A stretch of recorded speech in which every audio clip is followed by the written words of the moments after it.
Well, hello, drivers. This is Big Ed with Big Ed's Trucking News. Listen, a subscriber or somebody had a question on one of my videos, and I'll read this question to you. It says right here, you have seen the booms and busts of the trucking industry. How does the current downturn compare to others over your career? I'm thinking about leaving a stable job that I am burnt out on to go over the road as a company driver early next year. Would it make more sense to wait until things get a little better in the freight market, or do you think the timing really wouldn't make much of a difference? Well, to answer his question, this downturn is similar to what we saw in 2008. Now, I think it might get a little worse when you think about the complexities of the world, what's going on in the world right now. Now, I'm not going to get into politics or anything like that, or even voice my opinion in that direction.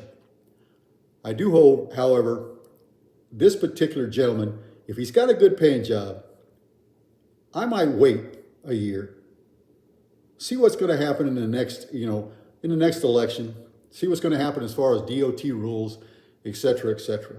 However, that being said, the trucking industry, you go all the way back to before, during the Great Depression, goods and services, regardless of how bad the economy gets, goods and services still have to be moved, especially if you're in part of the trucking industry that moves food. Food is one of the, as far as I'm concerned, is one of the best places you can be, food or fuel. Now, the trucking industry is always between 10 and 20% undermanned at any particular time.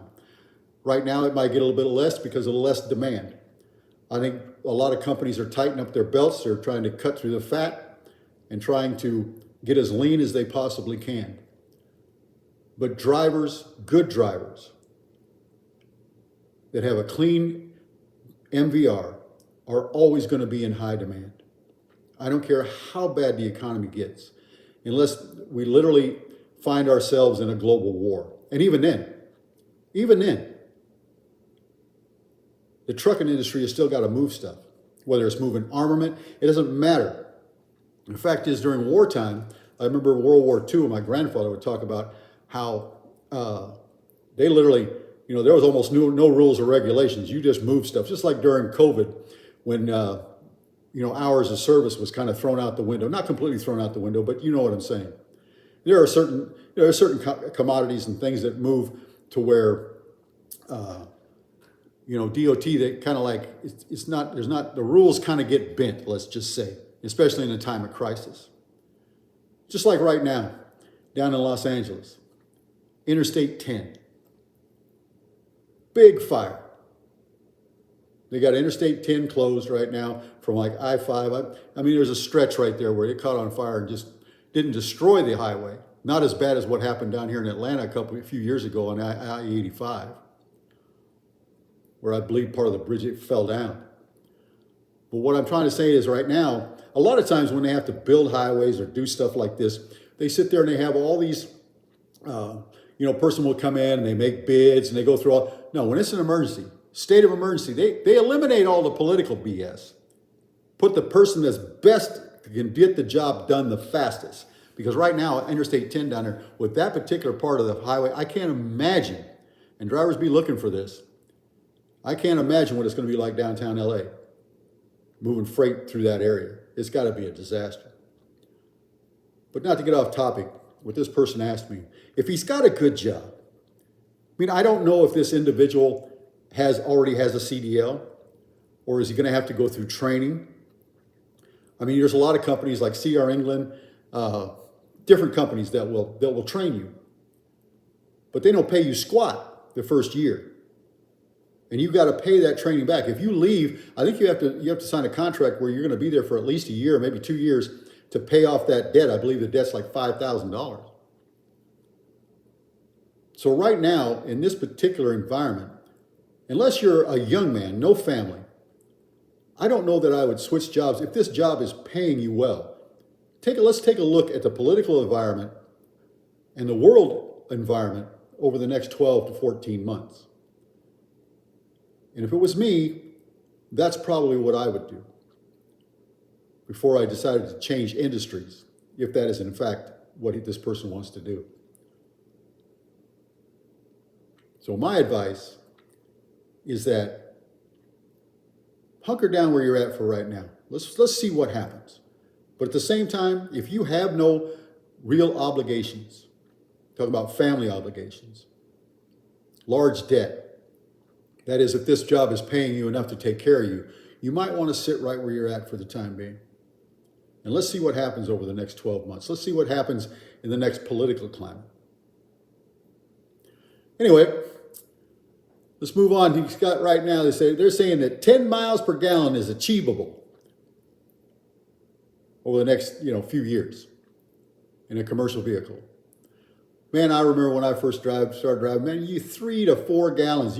3 to 4 miles per gallon was about the best you could get, especially where I grew up and where I learned to drive, out in the mountains of California. I mean, I see guys out here today, they get 300,000 miles out of a set of drive tires. Man, back in the day, if we got 60,000 out of a set of drive tires, or well, let's say maybe 100,000 out of a set of drive tires, and maybe 50 or 60 on a set of front end tires. I remember one time I burned a set of front end tires off in 35,000 miles. But they're talking about 10 miles per gallon. Now, I believe that's achievable. They're talking right now that the Cascadia by Freightliner, some of those trucks are getting 9.3 right now. I mean, I remember the first time when the Series 60 Detroit first came out, first electronic engine, and I had one. And I remember I was getting 6 miles per gallon. I'm going, holy mackerel. And then later on, I remember this one particular Kenworth that I drove got 7.3 right out of the box. I mean, wasn't even broke in. So 10 miles per gallon here in the near future, I believe, is absolutely achievable. But here's what's funny. I remember when they first started getting like 6 miles per gallon. So you used to have to pay road tax. We talk about when you would buy your fuel, there's a certain amount of that goes to tax. A certain amount of money that you buy per gallon goes to the road tax, with the exception of like state of Oregon, which just charges you 14 cents a mile regardless of how much fuel you buy. But I remember they started screaming because the fuel mileage got so good that they were losing tax revenue. So they had to up the tax revenue. So there was no real gain, at least for the owner operator. But anyway, it's kind of funny that we got way better fuel mileage, but we weren't paying enough in taxes. So guess what? They had to up the tax. But anyhow, I digress. It says used truck sales and easy financing, 48,000 to 50,000. But most of these trucks are going to have 550,000 miles. Now, I'm not sure what they're talking about, because right now interest rates are what? Especially for a used truck, it's got to be what, 8, 9, 10%? And that takes me back. I remember how bad it was. You talk about 1979, during Jimmy Carter and all the interest rates that went off the 23, 24. I remember my father had 2 trucks at that time. He had 2 Peterbilt cab overs that I believe he was paying 26% interest on those 2 trucks. 26%. But if they're sitting there saying, oh yeah, we can get you financed, we can get this. Yeah, you're going to be paying interest out the wazoo. And a lot of these trucks, like through Aero Truck Sales, some of these trucks are getting 650 to 750,000 miles on them. A lot of people holding on to them. Here we go. Left lane violation. Now, we all know, at least drivers, and anybody who's watching this channel that may not necessarily be a driver, you're not supposed to have a commercial vehicle out in the left lane. And in California, buddy, if you're in the 3rd lane, I don't care if there's 5 of them, if you're in the 3rd lane, they're going to write you a ticket. And it's like $200, $300 for that particular violation, lane violation. I remember one time you're driving through LA and you come in there where 405 and the 5 and all those highways come together. And I was trying to get over in the 2nd lane. Highway Patrol pulls me over. And I said, listen, I'm trying to get over there. He goes, well, you didn't move fast enough. I said, are you kidding me? I'm in heavy traffic. What am I supposed to do? Run over somebody just to satisfy the fact that I need to get into the second lane?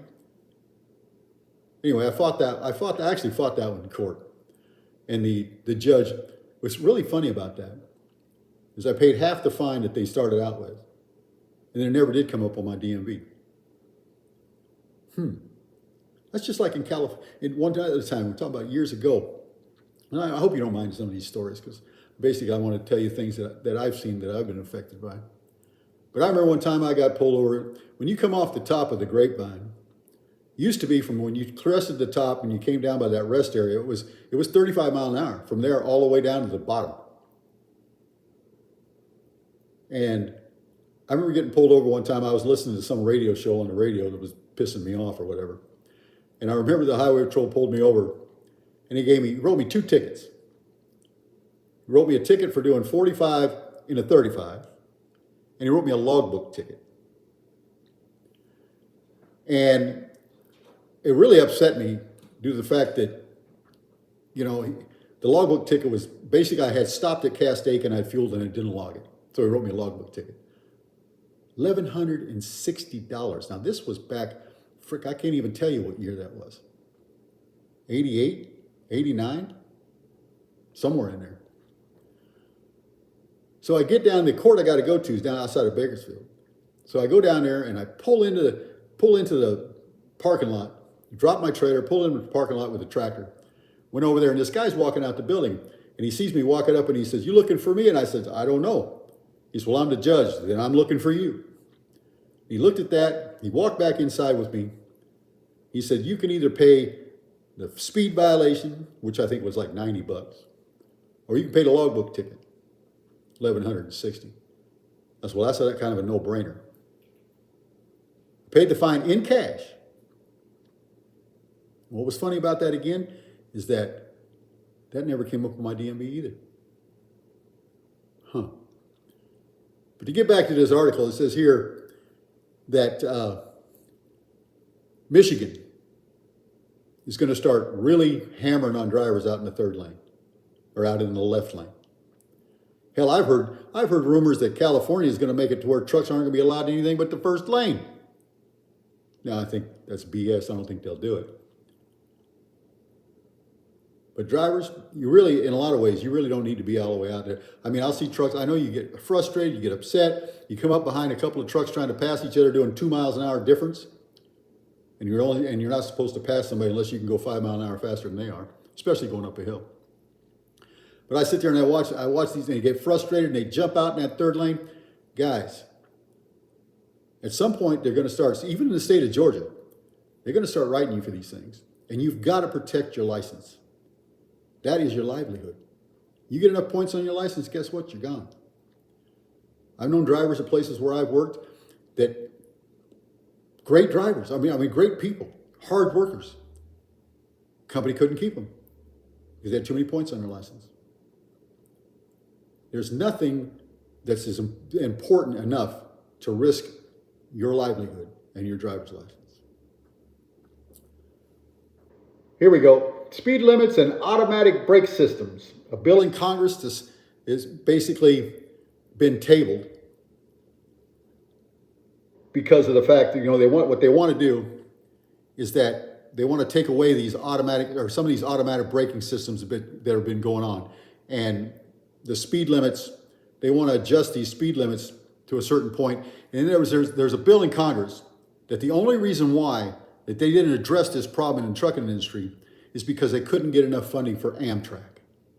Why don't you just separate the two? I know it's a Department of Transportation bill. Why don't you separate the two? Take care of the drivers' problems. You can deal with Amtrak later. But you know how politicians get. Now here's a kind of an interesting situation. I've always said that the sweet spot for oil, when you talk about barrel of oil, where everybody can make money, whether it's oil companies, drivers, companies, period, is around $75 a barrel. I know there was times when the last administration was in office and barrels were down to like 0. But there's got to be a sweet spot where everybody can exist and make money. The only problem is right now, it says global oil increased by 1 million barrels. But there's going to also saying that there's going to be a slight decrease in the world inventory. And that oil is probably going to reach 93 to 95 to $100 a barrel. When that happens, fuel in California is going to be $7 a gallon. In the rest of the country, it's going to be somewhere between 4.5 and 5.5. And that's the biggest reason why our economy is having such a problem right now. It's because of the fact of the price of fuel. And the price of fuel has been driven by the fact that they've shut off certain pipelines, not allowing them to drill. But here's another thing you got to remember. Oil is a world market. If they stop drilling everything in the United States, period, but they drilled more somewhere else, the price, in other words, if someplace else they drill and they were producing as much oil as they cut off in the United States, the price isn't going to change that much,